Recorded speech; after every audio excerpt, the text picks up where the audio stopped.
Ladies and gentlemen, this is Joe's Gunplug Garage coming at you with a new video, another unboxing video, but today we're not going to be looking at anything that's been produced by Bandai. This is a fourth party Hi Nu Gundam that I got from Gundam. I'll put the link to purchase this down in the description below if you're interested. I don't know a heck of a lot about bootlegs.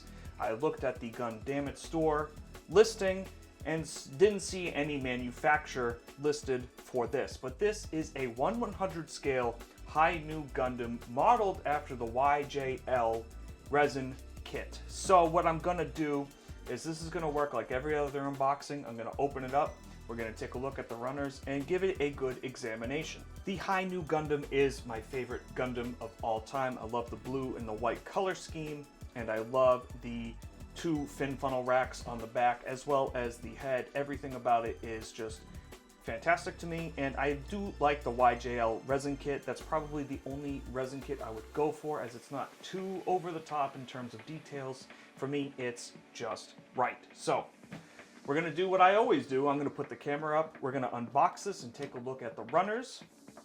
This is the deluxe version. It costs, I think, $115, something like that, to get this here. And it comes in this inconspicuous package. There's absolutely no markings on it. Similar to the Phasalis that we looked at earlier this year, which I still have not built. So we're gonna take a look at this. I'm gonna unbox it for you and give you my general thoughts on what I think about this kit.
So starting off here, we have this pre-built metal inner frame. This is quite heavy. It's probably about 2.5 pounds, if I had to guess, and it has a little bit of detail baked in there. This piston is painted, so we see some chrome in there, and then the red for the top of the piston. We can see here that there is a green cockpit for the psycho frame, and then some other miscellaneous details like that. That's going to peek through armor and whatnot. And then we do have some little plastic bits here. This little toe bend is super duper flimsy. Plastic here on the knee feels very weak. So I assume some extra caution is going to have to be taken into consideration with these pieces, but once it's all put together, it will probably more than likely be fairly stable. Now, with most metal inner frames, sometimes there are some fitment issues. It's a little more difficult to get the fitment right, so I may have to use a knife to cut the armor pieces and get them to actually apply onto this armor, and may even require some glue. But that is just part of building bootlegs. You're gonna have to spend a little bit of extra time. Not as bad as a resin kit, so it's like a good happy medium between a snap build and a resin build, if that makes sense. So this little wrist connection here feels super weak as well. So I'm just gonna have to watch out for this as I build this kit. But this is based off a resin converted Hi Nu Gundam Verka, so this should be fairly similar to a Hi Nu Verka inner frame. And this frame is a little bit bigger, and I think that's in the torso section itself, because I believe that block there adds a lot to the actual inner frame, so it adds to the height of the original Hi Nu Gundam. So I'm pretty sure that's where the discrepancy is. I do like this armpit gimmick because it's metal, it doesn't pop out. That's one thing I don't like about the original Hi Nu Verka, is that it pops out quite a bit because it's just a polycap socket in the back there to keep that together. Pretty nice that this is going to have an inner frame to it, a complete alloy inner frame, so this is going to have no problem standing, and it is quite a back heavy mobile suit, so it's nice to have an inner frame for that. Next on our list of pre-built items, we do have this Hyper Mega Bazooka cannon, and it's already pre-decaled and everything else. It looks very, very good. This looks like it was ripped from the metal build figure, and it's huge. It's massive. It's a big boy. Here it is side by side with the Master Grade 1100 Hi Nu Gundam, and we can just see how big it is. This is in line with 1/100 scale. This is quite big, and it looks like they copied the G Rework decal scheme. Yeah, this is definitely a copy of the G Rework Hyper Bazooka launcher, because you can tell that with the yellow there. That's kind of like a G Rework staple, but I am not complaining. That's my favorite style of aftermarket decals, but this looks absolutely fantastic. It looks really, really good. I'm actually rather impressed with this completely. It's a shame that it's pre-built. I would have liked to build this, but it's fine. It looks great, and it's gonna tie the whole kit together. Next on our list of pre-built goodies, we have the wing binders here, and I assume these are pre-built because these have a swivel in here. They're very, very tight, which is good. I don't think these are going to be something you want to move very often. It's mostly just a brass rivet in there keeping these together and in, so you're definitely going to want to keep them tight, and you don't want to play with them. It'll be interesting to see how this handles the weight of the fin funnels once you put it on. You do get 2 of these, one for each half of the wing binder. Next, we have this stand. What it's used for, I don't know. I'm gonna go ahead and assemble it, and even that was a little tough. So this is already gonna, this is probably going to have the typical third-party fitment issues that we're used to when it comes to bootlegs. Here we have a pile of hands, which is awesome because the movable hands on the original 1/100 are atrocious. I do not like movable hands, so it's nice to have these included. There's closed fists, there's beam saber hands, there's shooting hands, and there's like forward beam saber hands, so that is a very nice inclusion to have. Lone random screw. I don't want to lose this, so I'm probably going to assemble this as soon as I can. Here it appears we have a random assortment of types of polycaps. I'm not sure what these are for. I'm going to assume this is for like the shield connection, but these two I really don't know. Your guess is as good as mine, so I guess we'll figure that out when it comes into building this kit. We have what appears to be an action-based connector here. Next, we have 12 of these. So these are for the fin funnels, and they are a swivel joint, super duper tight. Not something I'm going to want to play with super often. I don't feel super great about this plastic. I feel like that's going to be a weak link here. So this is going to be something I'm probably going to put in a pose maybe once or twice in its lifetime. It's not something I really want to break and have to try and troubleshoot replacing or fixing. Lastly, for the big accessories, we have this massive metal build looking stand. This is huge, and it's got some details on it which will probably be filled in with panel liner. Just to clear it up, we do have some like red smudging here on the plate. This is pretty big, pretty plain, but it's pretty sturdy as well. It's kind of similar to the Perfect Grade Exia stand. It's a big stand. It's basically pre-built, and it's ready to hold this big, massive, and heavy kit. So that's going to do it for the side accessories. Let's go into the runners one by one and look at all of them. Here we have the A runner, and this is mostly armor pieces. And what's surprising is we do have a small semblance of undergating here on that piece and on this skirt piece itself. So that's actually kind of interesting. On the front, this is a basic remake of a resin kit. So up here on the side of the head, we see all of this inner working detailing here. Now, according to Gundam, this is an ABS kit, so you're definitely going to want to use caution while panel lining this. You're going to be here all day if you use a panel lining pen, but if you use a pour type, it will be done much quicker. I will probably risk it for the biscuit and use the pen. I might clear coat the runners first and see how well that works. That's going to do it for the A runner. It's a pretty impressive looking runner. The plastic does feel a little flimsier. It is more fragile than Bandai plastic, so you're going to want to be careful with snipping and cutting these out. It's definitely, yeah, it's pretty malleable to the hand, so you're going to want to be extra careful if you get this kit and build it. Here we have the B runner, and there are two runners here, so we're only going to look at one because they are identical. And this is just going to be more armor pieces. So this is for the side skirt here, and we have some decent looking panel lines there, some random vents here, and then probably a cap for one of the wrists. This looks like it's for the back of the calf, and this gray here is painted on the runner, and it actually looks pretty good. There's no overspray on it or anything. It's just there right in the center, and it looks good. Here we also have another, I believe, back of the calf part, and then more wrist pieces. Just taking a wild guess here. I didn't build the YJL Land Hi Nu Gundam, so I'm not sure what a lot of these pieces are. I can only take good educated guesses.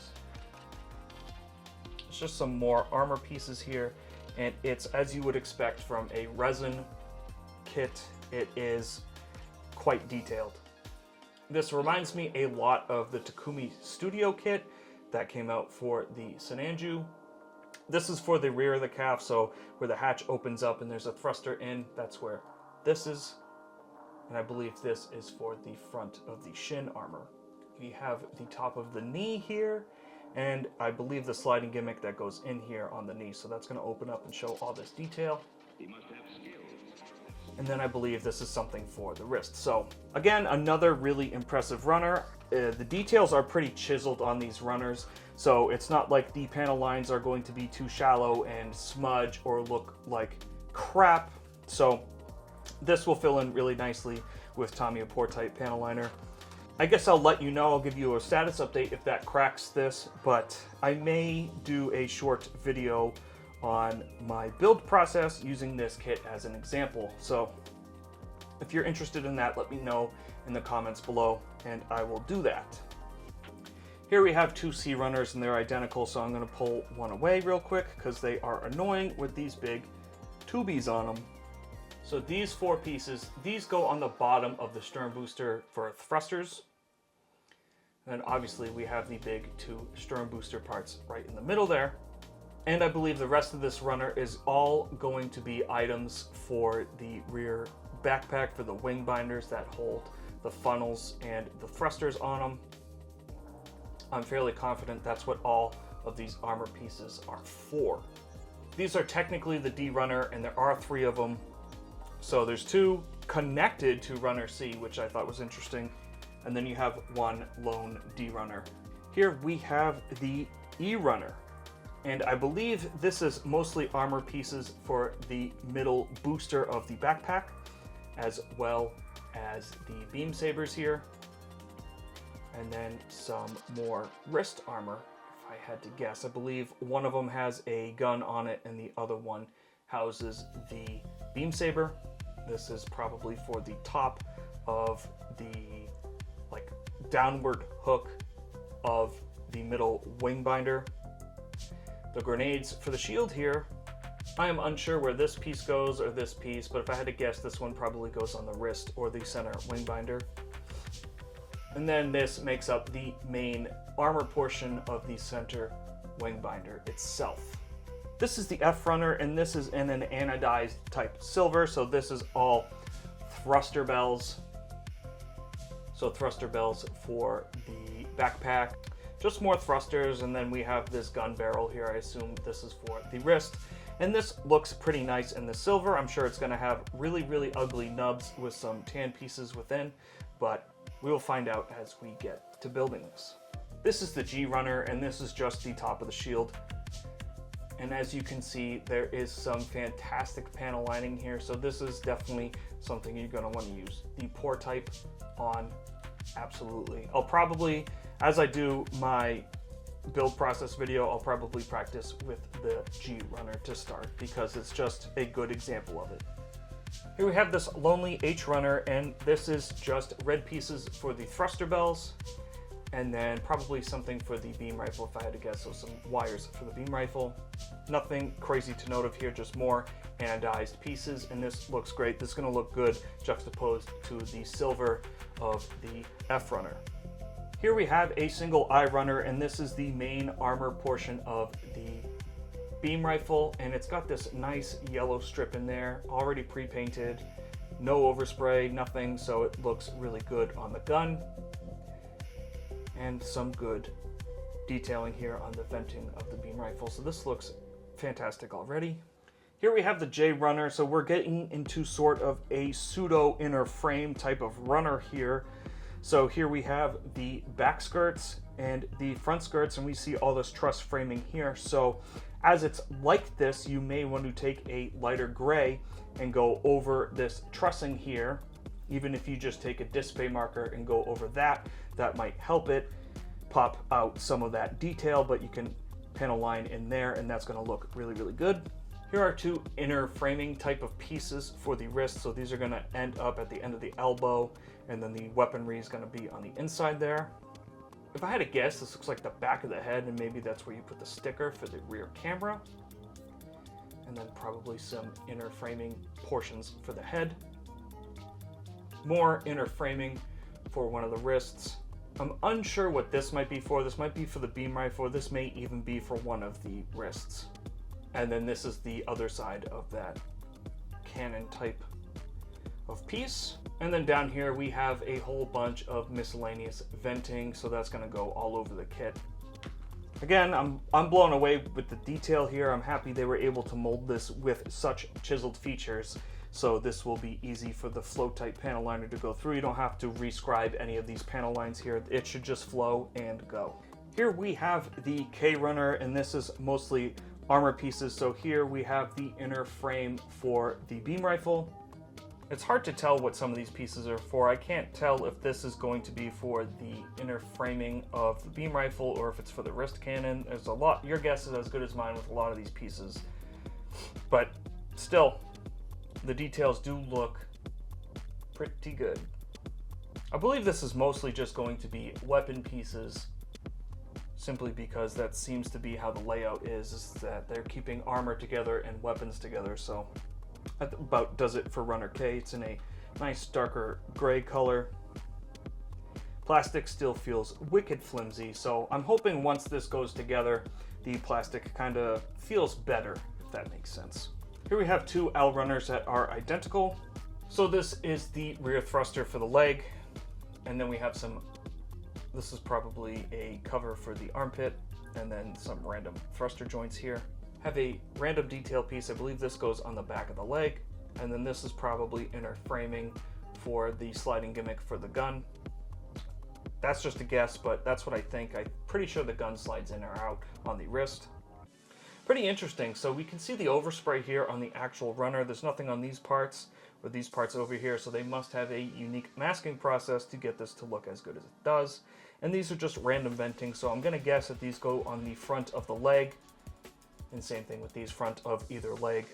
I have a random joint piece here, probably for an arm or an elbow. More joint pieces here, so this is probably to cover up pieces on the inner frame itself. We have this little hinge joint here, so that's probably for the shoulder armor, because usually shoulder armors like to open up just a little bit. And we have these pieces here, again, with some colored gray there. It's a very, very light, almost white gray, but that looks pretty good. And then some more pieces here. Overall, I'm really impressed with how this kit looks. Here we have the M runner, and this is the rear of the shield. And then the bottom of the main booster. for the back, for the wing binder. And this is probably the top of the wing binder. So more wing binder parts and pieces here on runner M, and these are front vents for the front skirt. They do have some unique molding here, so a lot of good detail parts on the underside of a lot of these parts. So you'll want to take a look at both sides of the runner as you are planning out your build and see what you want to panel line. Here we have runner N, some good venting detail here on the back side for that small vent. And then these are just types of cables, probably for the beam rifle, but I'm not sure. This seems weird that we have this. I don't see it on the original Verka where it might have landed, so who knows where this goes. This is probably something for the actual like resin conversion, if you will. There is no O runner, so we're going straight to P, and there are two identical P runners. And this is all going to be armor pieces. So this is the front of the foot right on the ankle, and this here is the interior of the side skirt. Some random thrusters here. Here we have the back shroud for the thruster on the back of the leg. Probably something for the knee joint if I had to guess. And here we have the bottom of the venting on the foot right at the top where the calf would be. And then we have the top of the foot here. Pieces for color separation for the wrist armor. And then for this one, probably something for the rear of the leg, if I had to guess. Here we have a lone Q runner. We got some front skirt armor here, and then the front of the torso, and then the rear of the torso over here. We have this nice piece here that has been painted, so this is probably for one of the wrists. More than likely the one that holds the cannon, if I had to guess. And then random armor detail pieces throughout the whole rest of this runner. And it's all molded in this off-white, kind of grayish white type color.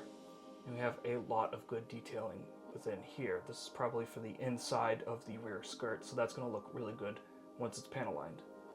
Here we have runner QQ, and this is all yellow, so we have the front venting here for the chest, the front V for the waist armor, and then random color separated parts, probably for more venting, and that's it for runner double Q. Here we have two R runners, and this just looks like it's going to be more stern booster stuff, so this goes on the left or right wing binder, and then the rest of all this fills in on the stern booster. Nothing really crazy stands out to me here on this runner. Here we have three S runners. And on these S runners, we have the bottom portion of the fin funnel and then the top portion. So there's three, two on each, 3 times 2, 6. That's for the 6 funnels of this kit. Here we have 4 T runners, and these are all pieces for the fin funnels. So this is all inner detailing for the fin funnels. Looks like they slide out, so this probably slides onto this and then slides forward, which is really cool. It can give you a lot of extra detail on the fin funnels, and there's a ton of panel lining here, so you will be pretty busy with this kit when it comes to panel lining. Here we have the U runner, and this is our first runner molded in this royal purple type color, and this is all chest and wrist armor and other miscellaneous armor pieces. So here we have the chin for the head, and then the jewel for the V-fin, back separated piece for the waist armor, and then the front, the 2 sides of the chest with a lot of detailing there, and then the 2 bottoms of the chest. Just some flat pieces here, so more than likely something to cover on the chest. And then here we have one of the outer armor shrouds for one of the arms, and then the upper armor piece here with a ton of panel lining on it. We have some venting here for the skirt, some miscellaneous vents here, and then some miscellaneous armor pieces. These go on the back. These are for the back skirt, and then probably something maybe for the top of the shoulder armor. I'm unsure about that.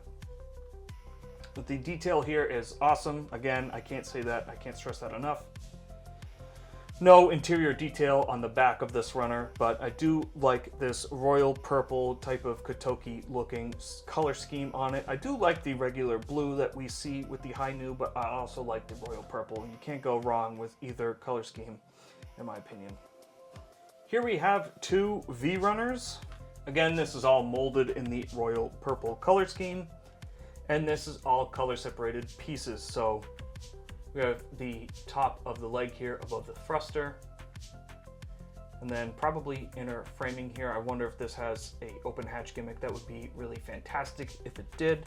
And then the other top of the calf armor. Miscellaneous armor pieces, so these might go on the shoulder armor or on the legs in whatever configuration. This and these are definitely for the wing binders on either side. The back thruster flap for the back of the leg, the top cap of the waist armor, and then miscellaneous arm pieces here until we get to the main armor of the foot. Here we have three W runners. This is molded in that royal purple type color, and it also has these pre-painted pieces on it as well, so that looks really good. We have a light gray that goes into a darker gray there, and that looks really good, and this is just begging for some great panel lining on it. And as we can see, we see this sliding gimmick carry over into the top armor of the fin funnel. Here we have two X runners that are identical, and this is just top pieces for the wing binders on either side. Some miscellaneous venting here, a piece for the storm booster for some color separation on the storm booster, and then more pieces for the wing binder. I believe this is all going to be outer armor for the wing binder and the storm booster. That's what this looks like to me. Here we have the Y runner. This is the second to last runner molded in this royal purple, and this looks like it's all separate pieces because one of the arms has different capabilities on it. Like one of the arms has the machine gun built into it and the other one has a beam saber held into it, so they are asymmetrical in that aspect. And some random venting here. Pretty small runner and a pretty ugly runner tree on the side here. This looks like a tumor. Here we have the one Z runner, and this is going to be the one that holds the beam saber. That's why I guess there's this little cylinder slot in there. This is for the wrist armor. One piece on one runner. Here we have the ZZ runner. This is the last runner, and we have this tiny beam saber. I think some high grades have longer beam sabers than this. That is a little disappointing to say the least. And then here we have the eyes and the front camera. And that's it, two pieces on the ZZ runner. That's going to do it for me in this unboxing of this pretty heavy duty bootleg. It'll be interesting to build my first build with a metal frame in it. I'm quite curious to see how the fitment is going to be on this. I know a lot of people say that inner frames fix a lot of issues with some master grades like the Master Grade Justice and Freedom, as well as the Master Grade Exia, so this will be my first foray into that, and I'm quite excited to get into it. I did ask for interest on a build process video where I will show you my build process, and I'll probably use this kit as a blueprint for that as we get into it. So thank you so much for watching this video. I hope you enjoyed it, and I hope to see you in the next one. As always, your likes, comments, and subscriptions have been incredibly helpful, and I can't thank you all enough for those. Until next time, stay safe, have fun, and happy building.